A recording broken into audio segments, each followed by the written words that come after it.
March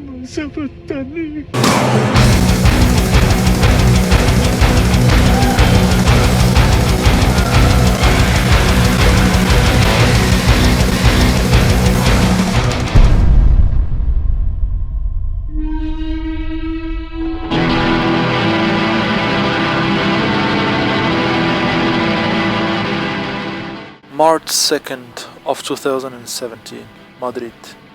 Want to see Russian Circles and Cloakroom.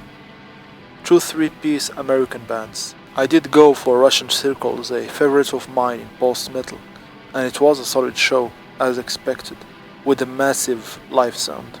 In a beautiful venue, by the way, called Choco, with a K. But Cloakroom took me by surprise.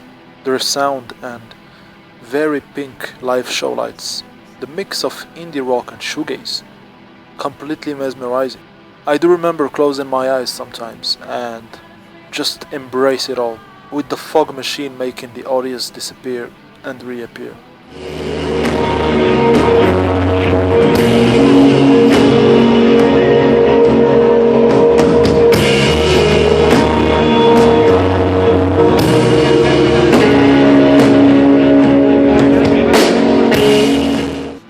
But before the show started and the venue doors opened, I had a walk around the neighborhood and found an old bookstore.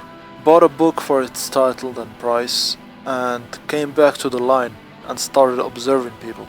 Of course, Russian Circles and Cloakroom shirts, but I also recognized the Deafheaven and Wolves in the Throne Room logos, and more designs and aesthetics that for sure belong to black metal. Shifting his attention toward the mural across the road, back into his daydream. Staring onward as time stands still. Obviously, Slowdive or Godspeed You Black Emperor merch wasn't scarce either. I always said that the line between all these genres and bands is extremely thin, and that night I saw it happen.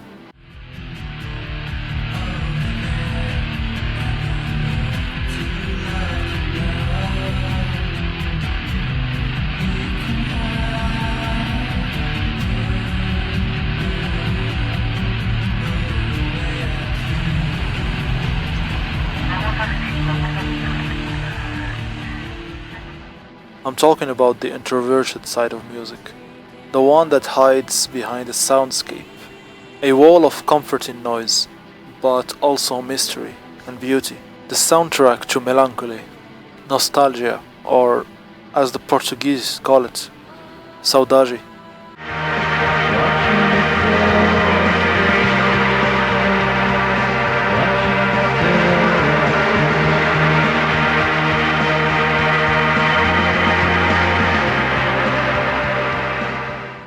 Quote, the term shoegazing was coined by the British music press to describe the stage presence of a wave of neo-psychedelic groups who stood still during live performances in a detached, introspective, non-confrontational state with their heads down.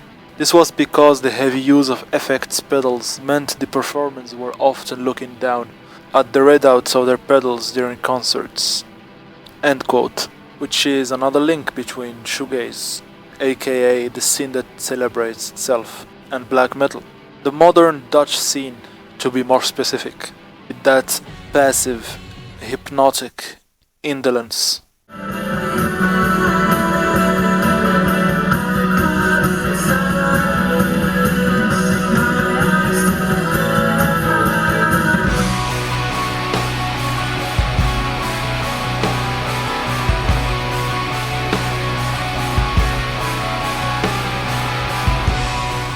Heavy music is full of pedals, effects and what have you. Yet people get offended by auto-tune. To put it simply, to me, if it serves a point, if the purpose is artistic and not just makeup, if it enhances the experience, then where's the problem?